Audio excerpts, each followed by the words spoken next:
motion to dissolve the University of Regina Students' Union leads to a contentious meeting. A new joint-use school opens in Regina. And Yorkton firefighters run the Queen City Marathon in support of a young man battling cancer. Live from our studios in Regina, this is CTV News. Good evening. Lee is away tonight. Police are advising the public that the highway where a woman was fatally shot near Weyburn earlier this month is closed for a few hours this evening. Highway 39 will stay closed northwest of Weyburn until approximately 9 p.m. tonight. The closure is related to the shooting investigation, with investigators working on scene.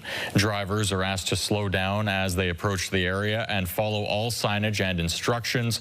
There are no further updates on the investigation at this point. You can check the latest on the closure and the detour on the highway hotline. A Saskatchewan man convicted of killing 2 people and injuring his own daughter in a drunk driving crash is back behind bars. In 2020, Tyler Seeley veered into oncoming traffic on Highway 41 and crashed into a truck, killing Marjorie and Gord Clausen and injuring his 4-year-old daughter riding in his back seat. Last year, in January of 2024, Seeley was granted statutory release, but now the Parole Board of Canada has revoked his release after Seeley breached his conditions by using meth and cocaine. The Parole Board says Seeley has not made changes to his life and poses a risk to the public. He's now back in prison. A Saskatchewan man faces charges related to an alleged cattle theft earlier this month. RCMP say its livestock investigator and Livestock Services of Saskatchewan have determined that 6 cattle were stolen from an acreage near Sedley, then later recovered at a nearby rural property. 65-year-old Scott Cunningham from the RM of Francis now faces 1 count of fraudulently taking and keeping stray cattle and 1 count of cattle theft over $5,000. Cunningham is set to appear in Weyburn Provincial Court on the charges in November. The Saskatchewan Serious Incident Response Team is looking into the circumstances of a suspect being hit by a police vehicle in Yorkton. Police were called to a Broadway Street business last Wednesday over an alleged theft and rock throwing, police finding 2 suspects a short time later. The 2 fled and officers chased one of them, a 22-year-old man, into a grassy area with 1 officer in a vehicle and the other on foot. In the ensuing chase, the man was hit by the vehicle and fell. He was taken to hospital with non-life-threatening injuries, but RCMP have called in CERT to investigate. The other man was arrested later the same day. Both face a slew of charges related to the initial investigation and have had their court dates set.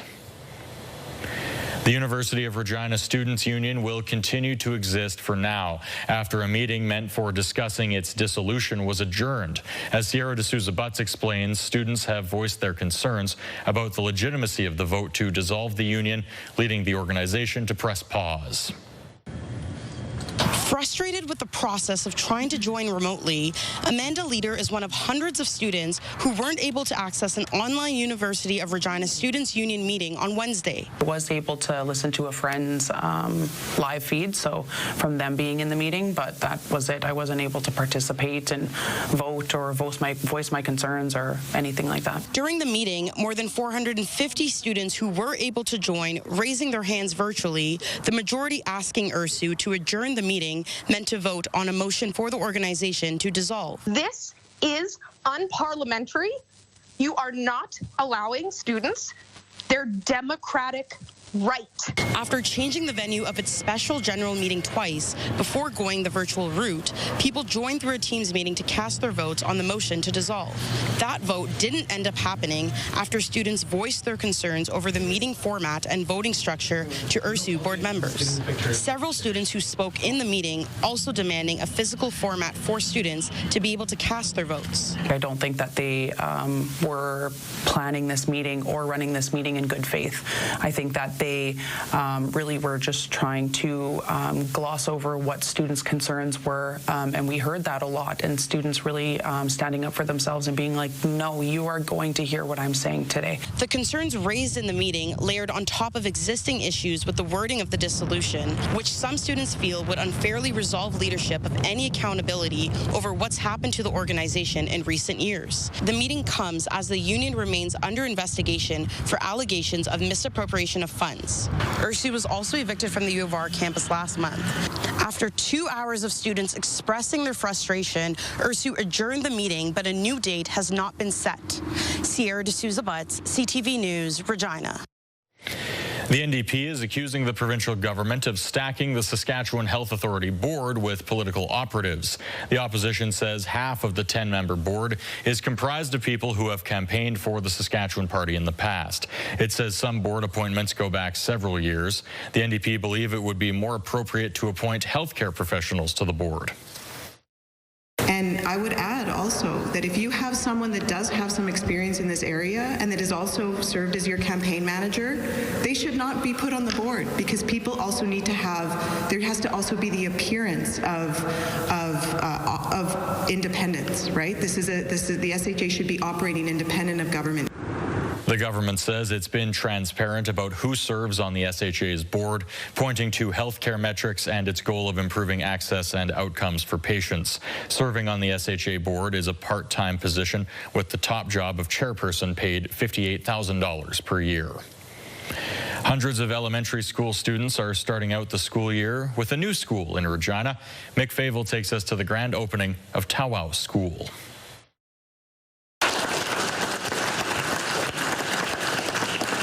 It's the beginning of a new era of education in North Regina. Students, teachers, and dignitaries gathered for the grand opening of Tawau School. The new K-8 building is now home to the former Imperial and McDermott schools. To combine two communities, it's tough running, and as a division, we have almost 60 schools now in our school division.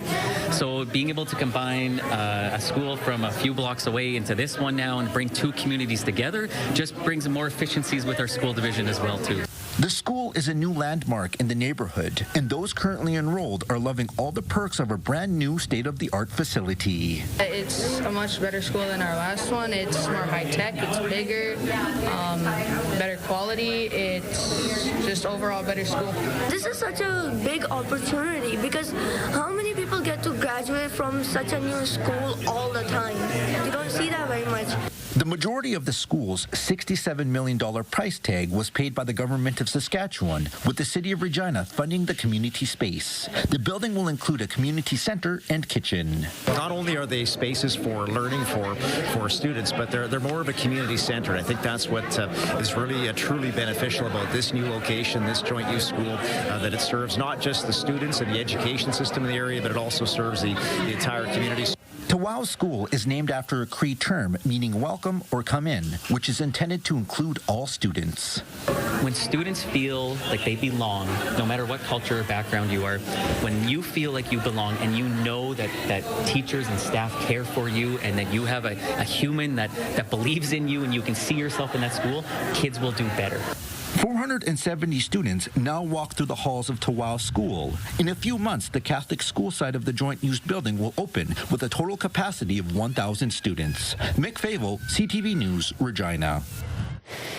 Saskatchewan's population hit a new all-time high in July, according to new numbers from Stats Canada. The new estimate shows Saskatchewan's population as of July 1st was more than 1.26 million, the population growing by more than 2,400 people in the second quarter of this year. Over the past year, Saskatchewan has continued to outpace national growth rates, adding more than 19,000 people to its population in that time frame. Canada's total population now stands at more than 41.6 million.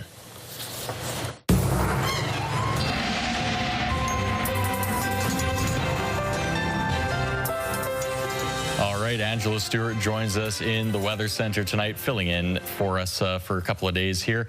Angela, I can't believe it's almost late September. It feels fantastic outside. Yes, I couldn't agree more. Cold, balmy-like conditions, basically summer-like conditions we saw today in parts of the province. You know, we did reach a high of about 30 degrees today in the Regina area. Those temperatures are going to be cooling off slightly, but it's still going to be feeling quite warm. Looking at our radar satellite, feeling like fall, though, in some parts of the province. They're seeing some frost advisories for the Saskatoon area and Prince Albert. So that's going to make things feel a little cooler overnight. But it's really those temperatures that are the main story today when we're talking about weather. Like I said, we reached a high of 31 degrees today. We've cooled off to about 28 degrees, so still quite warm for about 6 o'clock right now. And, you know, it's great. We are officially into fall, but the temperatures, like I said, are the story. But I'll have more details coming up in your full forecast coming up later on in the show. Cole? All right. Thanks, Angela. Well, a refugee hiring event took place for job seekers and local employers today. At the career fair, 67 out of 135 applicants were chosen to meet with businesses from a variety of different industries, including hospitality, childcare, customer service, and more. Applicants were given the opportunity to speak with a job coach before their interviews for encouragement and motivation. Successful candidates left today with a job offer or a second interview.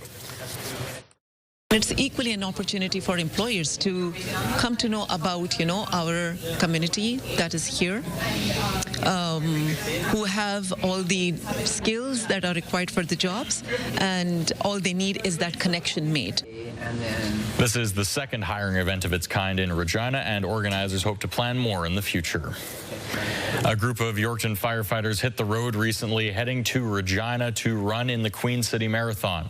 But as Regina Declute reports, their efforts weren't for any personal glory. They were instead in support of a young man battling cancer. A few weeks ago, Yorkton firefighters took part in the Queen City Marathon in support of a young Yorktonian who's been struggling with a rare type of cancer. To raise funds for him and his family and all the travel expenses and the expenses that come from all the procedures that has been done the past couple years. So we try to do our part just to make a difference for him and his family. 15-year-old Ethan Petralba received his diagnosis 2 years ago. So he has stage 4 lymphoma, natural killer T cell. So all over the world is only 100 who has those kind of cancer, a very rare type. To treat his disease, he and his family had to travel for treatment, ultimately moving away from Yorkton. So my first move in Saskatoon was last year, and it was pretty hard for me having to move away from my friends because I've lived in Yorkton, like most of my entire life. So having a big change all of a sudden was really hard for me. The firefighters learned about his story through a social media post and decided to help. Every step we take in that marathon is kind of in support of Ethan and his family, and if he can go through what he's going through as a kid, why can't we run a marathon in support of him and show that we support him as well as the community here does as well. Ethan is currently in remission, and fall has brought him a new challenge. I've been off school for 2 years, so coming back to school after a long time, it was overwhelming, and I was pretty nervous, but then at the same time I was excited because I haven't experienced it in a long time. Things are looking up for the Petralbas, who are thankful for those who pounded the pavement and raised over $4,000 so Ethan can focus on his recovery. Regina Declute, CTV News, Yorkton. The city of Regina is celebrating National Tree Day by giving away 1,000 trees. Siberian larch seedlings were available for residents to take to grow the density of the city's urban forest. Regina is one of over 60 Canadian cities that is designated as a tree city in the world. We can expect this tree to get to probably 15 or 20 feet in diameter, so give it lots of space in your yards. And the height can grow very, very tall, so I would expect around 40 feet. Siberian larch is native to Saskatchewan and generally low maintenance. Still ahead, Canada's Supreme Court steps in to halt a planned cull of ostriches at a BC farm. And Jimmy Kimmel returns to late night after his suspension was lifted.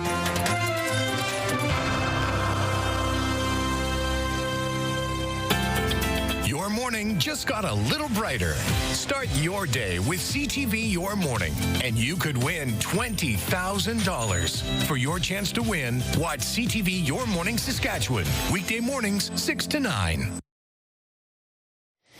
The Supreme Court of Canada has delayed the culling of hundreds of ostriches at a BC farm. The cull will remain on hold until the High Court mulls an application for leave to appeal. The Canadian Food Inspection Agency has been on the farm in northeastern BC for days, preparing for the cull of nearly 400 birds. The CFIA will remain there, maintaining custody of the ostriches until the rulings are made. The cull order was made shortly after avian flu was detected in the flock last December. Tensions have been mounting at the farm, and overnights a hay wall was charred by fire. The Alberta government and the province's teachers union have reached a tentative agreement ahead of next month's strike deadline. Alberta teachers had planned to hit the picket lines October 6th if a deal could not be reached in time. That would have resulted in the disruption of classes for more than 700,000 students across 2,500 schools. The Alberta Teachers Association says its members will vote on the tentative agreement this weekend from Saturday until Monday. In a forum built to pursue peace, Ukrainian President Volodymyr Zelensky asked for continuing support from the members of the United Nations to defend itself against Russia. This comes one day after U.S. President Donald Trump's U-turn when he said he believed Ukraine could win the war. CTV's Judy Trin reports.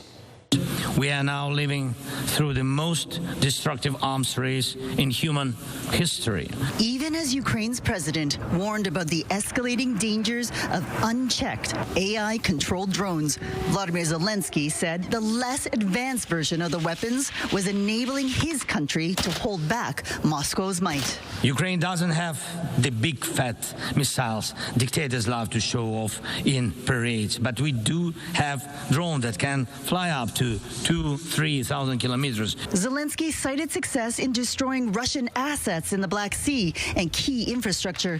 His comments come as the American president takes a harsher tone toward the Kremlin. In the past week, Russian drones and fighter jets have flown into the airspace of Poland and Estonia, NATO members. Do you think that NATO countries should shoot down Russian aircraft if they enter their airspace? Yes, I do. After Tuesday's face-to-face, Donald Trump made a remarkable U-turn. He posted on social media that after getting to understand the Ukraine-Russia military economic situation, he now believes Ukraine can win back all of its territory. Previously, Trump had said ending the war would require Ukraine giving up territory it had lost. The prime minister said that Vladimir Putin had proven he could not be trusted. The president, however, has made very sincere and multiple efforts to try to establish peace. He has used his long-standing relationship with President Putin in those efforts to try to establish peace, and Putin has failed on every occasion, every opportunity. Trump has called on nations to put secondary sanctions on countries that buy Russian oil. Prime Minister Mark Carney said G7 countries are discussing such economic measures to put additional pressure on Putin to end the war. Judy Trin, CTV News, New York. Defense officials in Estonia are beefing up their border security measures in the face of the rising threat coming from Russia and specifically Russian drones. We have to understand that fighting against these drones needs to have also the very complex approach. European Union defense officials will meet on Friday to discuss how to create a drone wall along the bloc's eastern flank. This follows the Russian drone incursion into Poland and an incident last Friday that saw 3 Russian fighter jets violate Estonian airspace. The world's most powerful tropical cyclone of the year slammed ashore in southern China today after 17 people died in Taiwan.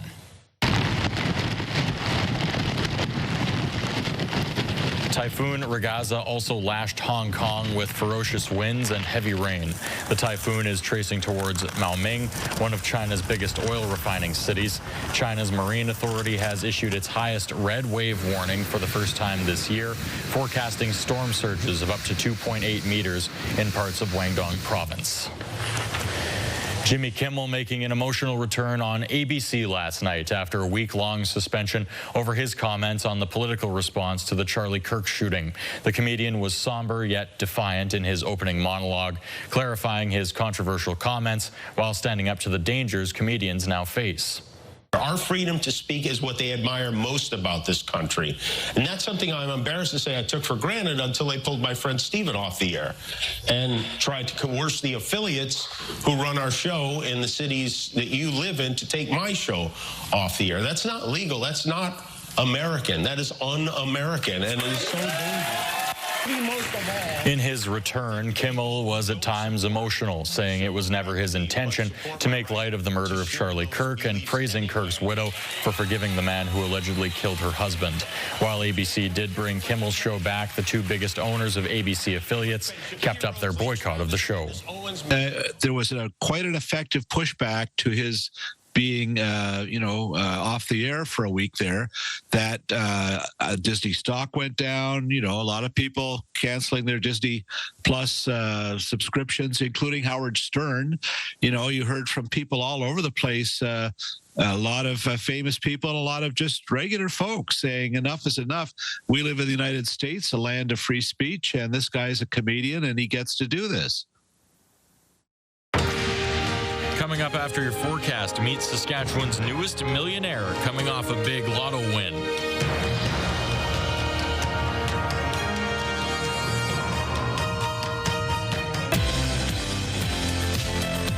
We know this province is full of talent, but can they teach? Thursday on Your Morning, we're going to find out if Jeremy Dodge has what it takes to play the bagpipes.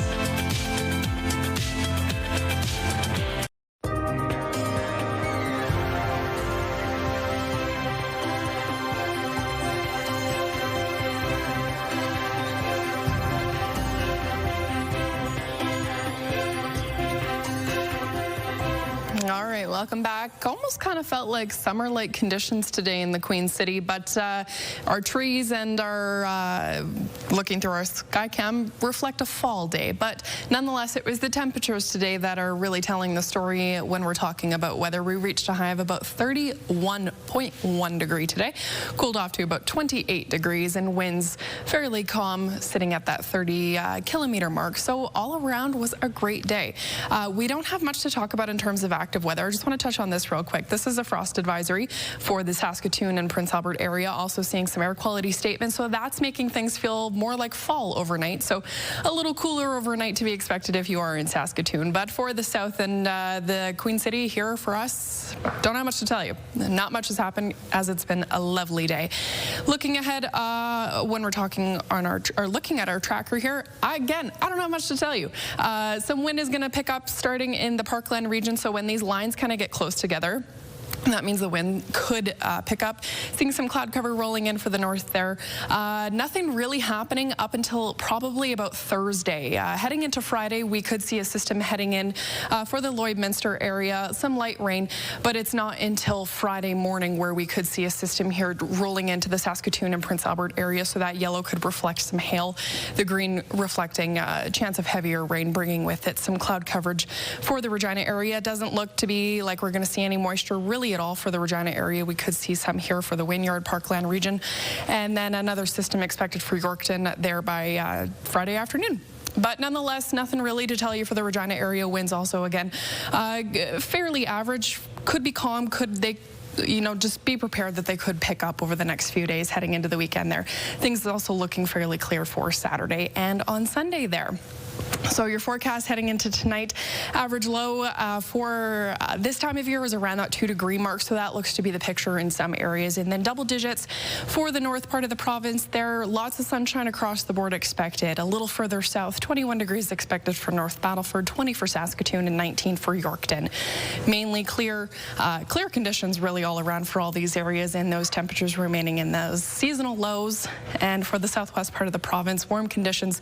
So the picture is here we are seeing those warmer conditions and temperatures for really the south part of the province, 26, 24, and 23 for all these places across the board. Shooting across to the southeast, 23, 22 expected for Weyburn, Estevan, and Assiniboia. For us here in Regina, down to 7 degrees tonight. Wind's going to be fairly calm, up to 20, and then winds could pick up to about 40 kilometers an hour. Looking ahead for what we can expect for the next 7 days. So like I said, temperature is expected to be about 20 degrees tomorrow, so not that 30-degree temperature that we reached today. 21 expected for Friday there, kicking off our weekend. 24, so warming up for the weekend there. 24, 25, and then warming up a little bit there, 26, and the winds could pick up to about 60 kilometers an hour. 24 degrees expected for Tuesday. Going to see some more cloud coverage rolling in for Wednesday there, down to 23, but the temperature is also remaining fairly consistent here. Just want to touch on that.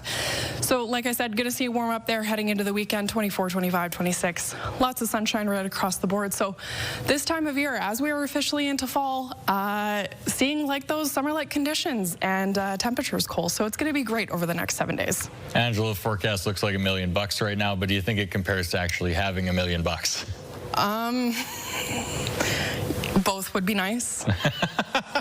I don't know what I would do with $1 million. I would just love that. That would be fantastic. But that would be fantastic. And honestly, it's a tough question, and it might be one that would be better answered by our province's newest millionaire, who is the subject of our next story here.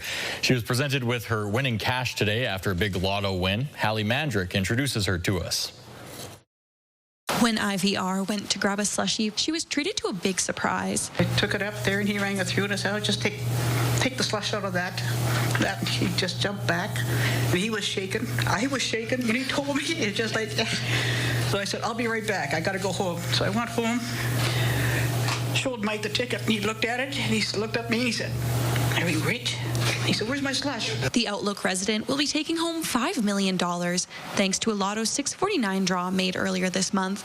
Ivy purchased the ticket in Whitecap while on her way to take her dog Lady to the groomers. Well, I'll be out of debt for the first time in my life. I mean, really, and it just, I don't know, I'm still overwhelmed. I still can't quite believe it. But yeah, it's gonna make a big impact. Sask Lotteries has been the main fundraiser for more than 12,000 sport, culture, and recreation groups across the province. According to the organization, Sask Lotteries has provided more than $1.4 billion in community support throughout its more than 50 years of operation. As for how Ivy plans to spend her millions, she's thinking of some home improvements and a reward for Lady. We're going to finish up the renovations in the house and she might get a new bed, maybe. She's got about 3 beds at home now. In addition to a very large check, Saskatchewan Lotteries gifted Ivy a slushie maker, so she never needs to worry about forgetting to pick one up again. Hallie Mandrick, CTV News, Saskatoon. Still to come, the Saskatchewan Roughriders are getting back well rested after their bye week. We'll find out about some key returns to practice.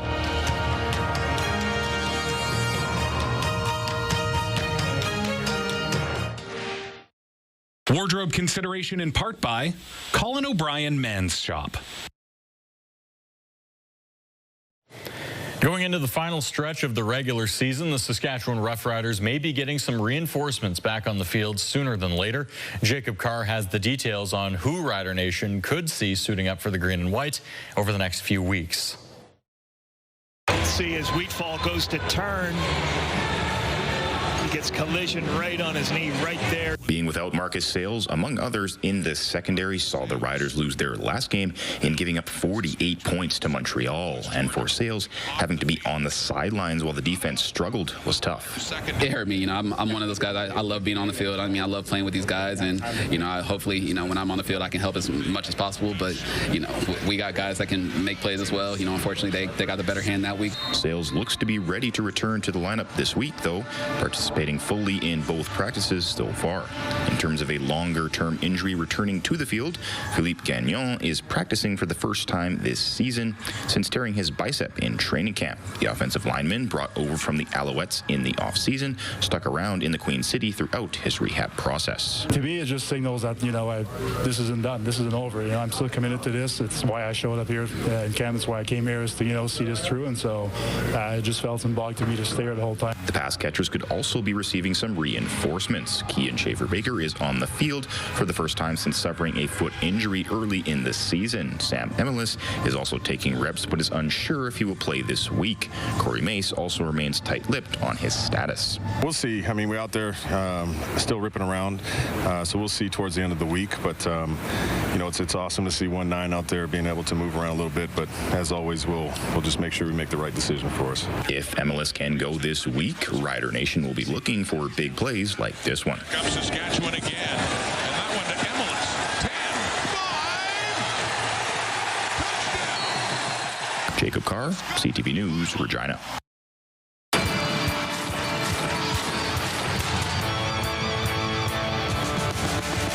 Wes Cates is in for another edition of X's and O's. Wes, we'll quickly talk about the big news of the week. On Monday, the CFL announcing some changes coming 26-27. Sidelines, you can't have teams on the same sidelines. The Rouge is changing. It has to stay in the end zone for a point if it sails right through, like how the Riders lost one game last year because of that. 0 points on that. The uprights are moving to the back of the end zone in 2027, 100-yard fields in 2027, and 15-yard end zones in 2027. So as a former CFL player, what are your thoughts on these moves? I'm like, it might be a little too much. I mean, all those rules, I could see where they might hurt or benefit the game.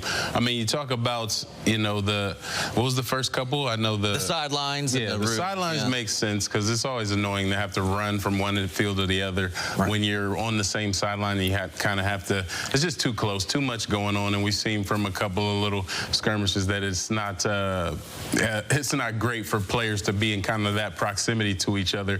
And then, you know, you look at the Rouge. I can see the Rouge. That makes sense because, like the kickoff, it has to stay in the end zone. So that definitely helps give the opposing team a chance to negate your Rouge attempt, right? So if it's you know, you get close, but then you can just boot it out the end zone to win by a single without even really having to put it through the uprights. I think that does make sense to give the opposing team a chance to bring it out. Now, you talk about changing the field, putting the field goes to the back of the end zone. I mean, you're talking about 20-yard end zones. I guess we are talking about shortening them to 15, which would help with that.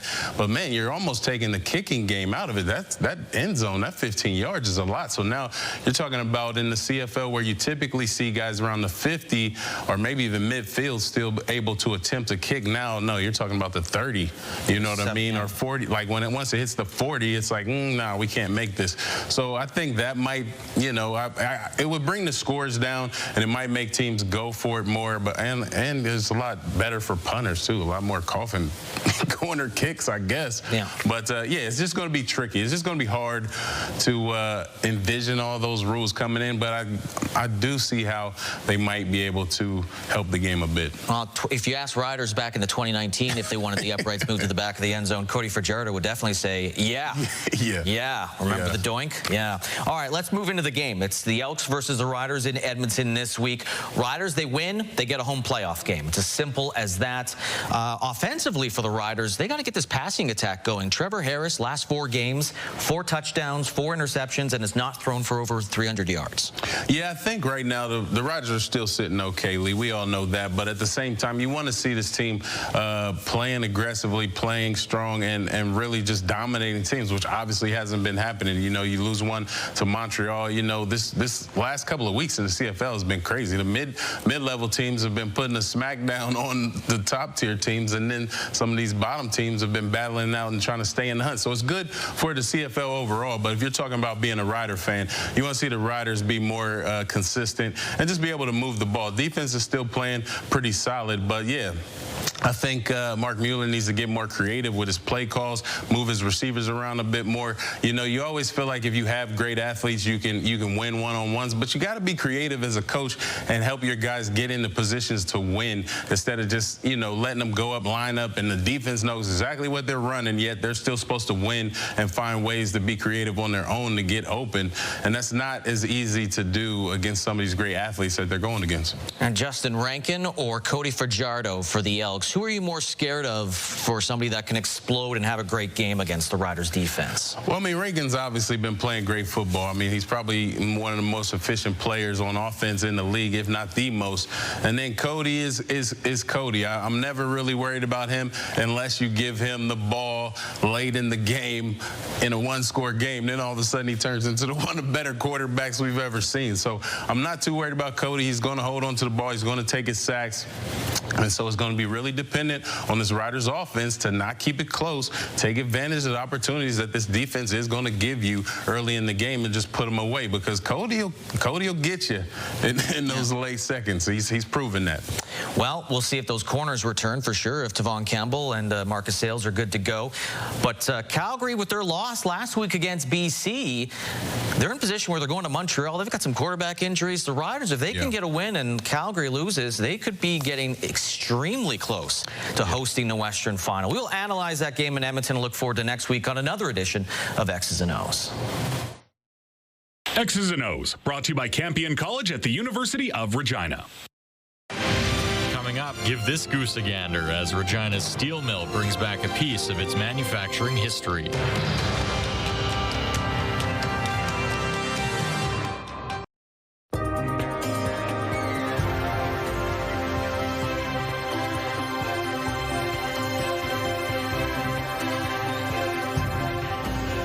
All right, welcome back. Well, we've been talking about these summer-like conditions, although we are in fall. That's only going to continue. Let's talk about our real forecast for tomorrow. So all these places on the board seeing lots of sunshine and double-digit temperatures for tomorrow. Although, for example, we did reach about 30 degrees here in the Queen City. That's not going to be the same for some places. We will be seeing a slight cool-off for tomorrow. 18 degrees for Meadow Lake, 19 actually, excuse me. Spiritwood, 18 degrees, 21 degrees expected for Lloydminster. So all these temperatures on this board here are seeing more of those average range temperatures, which is around that 15-degree mark. 20 degrees in some places, 22. And that's only the same picture as we move further south down the board. 26 in the west part of the province there, Maple Creek, Leader. 23 for East End Cypress. So you kind of get the picture. It's going to be quite nice. Lots of sunshine right across the board and double digits. So not too bad. When we're looking at Radville for tomorrow, where internet speeds are available up to 1 gig. Radville is about an hour and 25-minute drive south of Regina, so not too bad. 22 degrees expected there tomorrow. Winds picking up to about 30 kilometers an hour.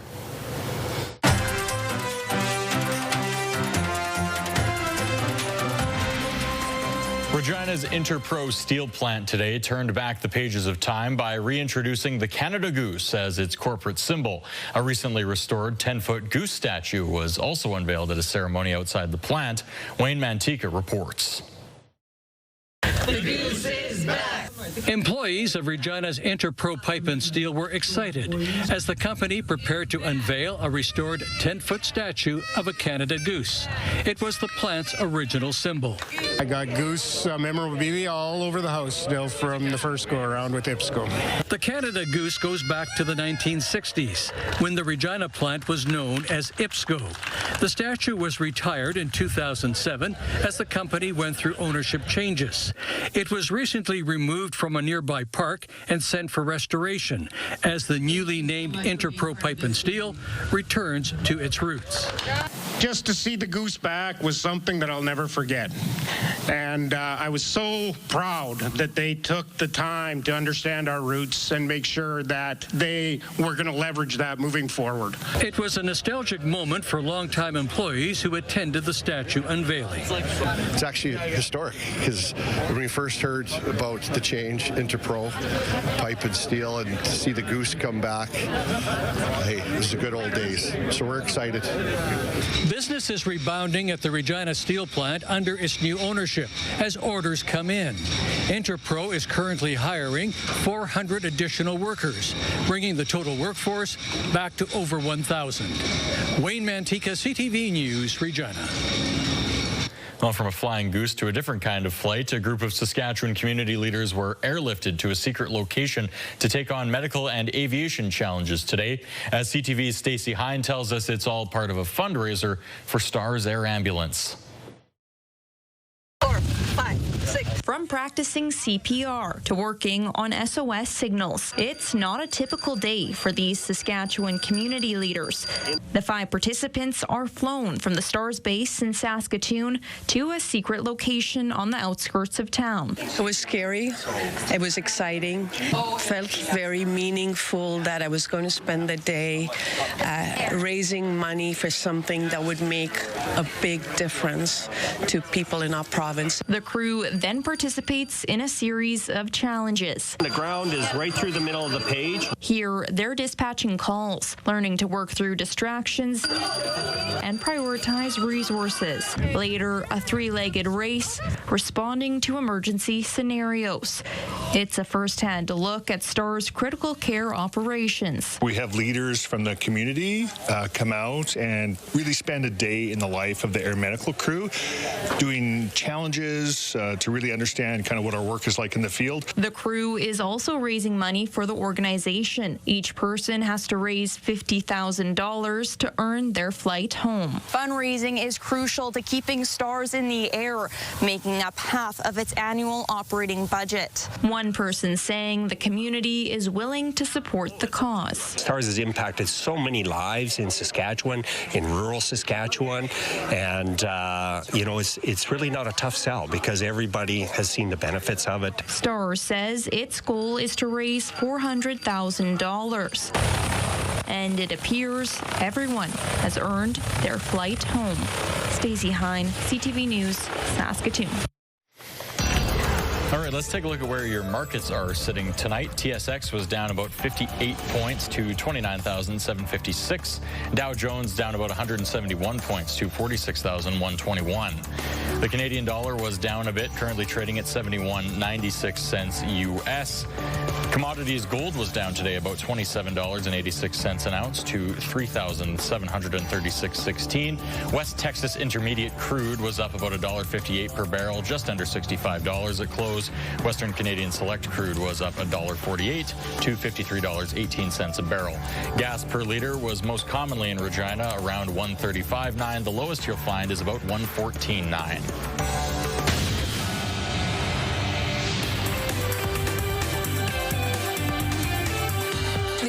Could take a stake in a Canadian mining company operating in the U.S. Lithium Americas is developing a copper mine in Nevada. The company is in the process of renegotiating a $2.3 billion U.S. loan from the U.S. Energy Department. As part of that, Washington may be considering taking a 10% stake in the company, like it recently did with Intel.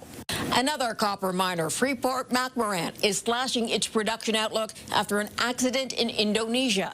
The mine was flooded earlier this month. 2 workers were killed. 5 others are still missing. Shares in Freeport-McMoRan dropped more than 15% today in New York. Hudbay says it's had to shut down its mine in Peru because of social unrest. The company says this is a temporary closure and will not affect the projected output at the copper operation. Those are your business headlines. I'm Morella Fernandez.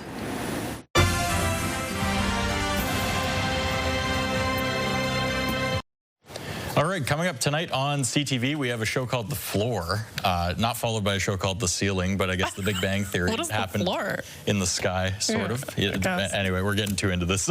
Shark Tank follows that. And then we have another episode of The Big Bang Theory before E-Talk, and then, of course, at 11:30, Donovan Mace will be on with all your local headlines. We're keeping track of a Regina City Council meeting. They're discussing some important topics, but that meeting is ongoing, so we'll have more on that at 11:30. As for right now, it's almost time for nature's fluffiest beauty pageant. That's right. It's Fat Bear Week, and it has started in Alaska's Katmai National Park. Now, this is a bracket-style competition where voters get to pick their favorite brown bear bulking up for hibernation. Voters also will see early and late summer photos of those bears. Now, the fatter bears have the chances to survive the winter hibernation.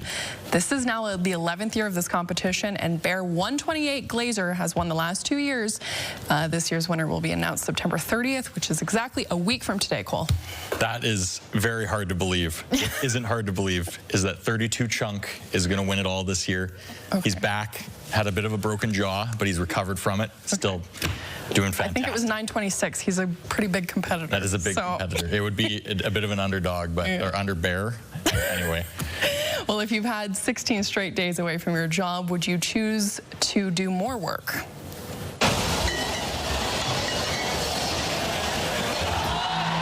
All right, let us explain. Nicole Mattern usually works in an office in Hamburg, but during Oktoberfest, she takes time off to go to Munich and work as a server from morning until the beer tents close at night.